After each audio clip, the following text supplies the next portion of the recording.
Setelah Xiaoyan mendekat, dia melambaikan tangannya, dan botol giok berisi King Xuan Tianbu mendarat di tangan klon Yuan Shen. Pada saat ini, energi dan darah yang terakhir hampir mencapai batasnya, dan kecepatan menyeret Lung Star sudah sangat lambat. Letakkan tali besi di tubuh, dan klon jiwa terbang mendekati bintang dan membuka mulutnya. Dia melemparkan King Xuan Tian dan ke dalam mulutnya. Dalam sekejap, seluruh tubuh fisik klon jiwa terbungkus dalam perasaan sejuk. Ki dan darah yang terkuras tidak terisi secara instan. Sebaliknya, pemulihan terjadi dengan lambat. Yang sebenarnya membuat tubuh fisik lebih kuat, habisnya ki dan darah, melainkan pemulihan setelah semua kekuatan dan ki dan darah habis. Ini adalah kunci pertumbuhan fisik.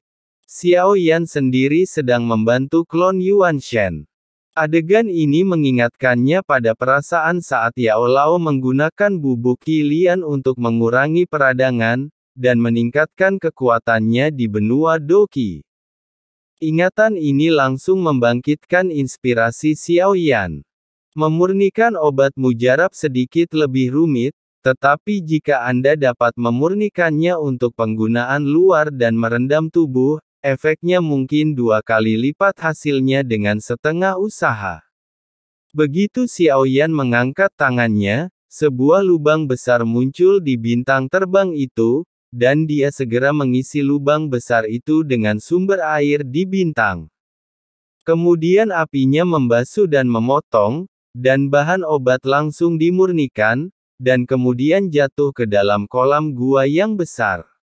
Saat bahan obat terus dimurnikan dan dicampur ke dalam air, aroma obat yang meresap menjadi semakin kuat. Setelah diencerkan dengan air, cara penyerapannya akan lebih lembut. Minumlah pil King Xuan Butian bersama-sama. Kecepatan budidaya klon Yuan Shen harus ditingkatkan ke tingkat yang lebih tinggi. Setelah berbicara sebentar, Xiaoyan dengan hati-hati menyiapkan pemandian obat, dan tiruan Yuan Shen muncul duduk bersila di dalamnya, dan seluruh tubuh bersinar dengan cahaya keemasan yang redup. Setelah melakukan semua ini, Xiaoyan mengangguk puas. Sangat penting bagi klon jiwa untuk menjadi lebih kuat. Hal ini membuat Xiaoyan tidak dapat menerobos dalam waktu singkat, sehingga dapat membantunya.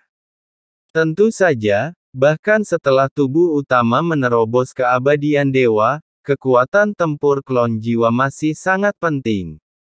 Keberadaan yang sangat diperlukan. Kali ini, selain memberikan song dan tiruan dari Yuan Shen, dia juga ingin melihat apakah klon jangkrik emas ini dapat digunakan. Xiaoyan berpikir, dan sesosok tubuh terpisah dari bayangannya. Panjangnya 6 kaki, namun 6 kaki hampir transparan, sehingga sulit untuk melihat dengan jelas bahkan tanpa melihat dengan cermat. Ia bisa mendorong orang lain untuk mendapatkan kemampuan lawan. Tapi bagaimana dengan kekuatan tempurnya sendiri? Mungkinkah itu juga diperoleh melalui melahap? Xiaoyan mencubit dagunya dan melihat sosok aneh di depannya. Tentu saja, yang dia butuhkan hanyalah sebuah pemikiran. Penampilan klon Jinzhan bisa diubah menjadi penampilan normal, bukannya wajah berat yang terlihat sedikit tidak nyaman. Sambil berpikir, Xiaoyan melangkah maju, dan klon Jin Chan bergabung ke dalam bayangannya lagi, berubah menjadi Chang Hong dan meninggalkan Fei Xing. Dalam kehampaan, berapa banyak yang tertangkap? Laporkan kepada Panglima tertinggi bahwa semua manusia di sini telah ditangkap. Beberapa hilang dalam perjalanan, tetapi sebagian besar masih hidup. Di suatu tempat di kehampaan Dongyun, bintang ini bukanlah bintang yang kecil. Dilihat dari ukurannya, ia bahkan merupakan bintang raksasa yang mampu menampung ribuan roh kudus. Memasukinya, Anda bisa melihat kota-kota besar berdiri di dalamnya. Namun yang aneh adalah kota-kota ini semuanya kosong, dan tidak ada satupun sosok yang terlihat. Ada binatang pegunungan di hutan dan ikan serta udang di sungai, setidaknya dari kejauhan.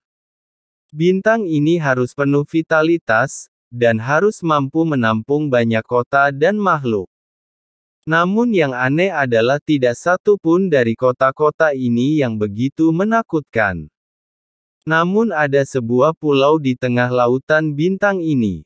Sangat gelap sehingga hanya jika Anda melihat lebih dekat Anda akan menemukan bahwa pulau itu penuh dengan kepala manusia.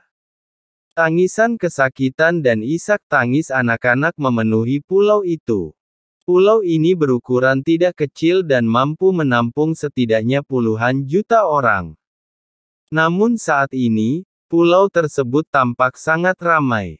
Hampir semua orang ada di sekitar, dan semua orang tampak kuning dan kurus, seolah-olah mereka sudah lama tidak makan. Selain orang yang masih hidup, ada juga tulang yang busuk atau bahkan busuk seluruhnya. Namun tidak ada yang bisa mendengar kepedihannya, seperti seorang istri yang ditinggalkan Tuhan. Di manakah praktisi di bintang ini? Kemana mereka pergi? Mengapa tidak menyelamatkan kami? Selamatkan kami, Tuhanku ada di sini. Tidak ada makanan di pulau itu.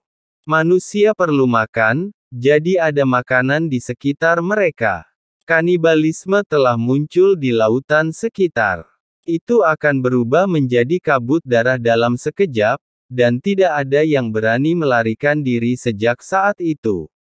Selain orang yang sudah gila, ada juga orang yang tidak tahan dan memilih bunuh diri dengan terjun ke laut. Namun yang pertama menderita adalah anak-anak yang baru lahir. Begitu seseorang menjadi lapar dan kehilangan akal sehatnya, bukan kekejaman yang terjadi, melainkan keinginan untuk bertahan hidup jauh di lubuk hati mereka yang mendorong mereka untuk memakan daging manusia dan meminum darah manusia. Namun, adegan ini bukannya tidak ditonton. Sebaliknya, ada sekelompok sosok di atas pulau, dan mereka sedang melihatnya. Berapa banyak jiwa tak berdosa yang telah dihasilkan? Ratusan ribu jiwa, tetapi banyak dari mereka yang tidak penuh kebencian. Hanya dengan melahap satu sama lain kita dapat memupuk jiwa kebencian dengan kebencian yang cukup. Namun yang belum diketahui oleh manusia di pulau itu adalah bahwa kematian bukanlah akhir bagi mereka.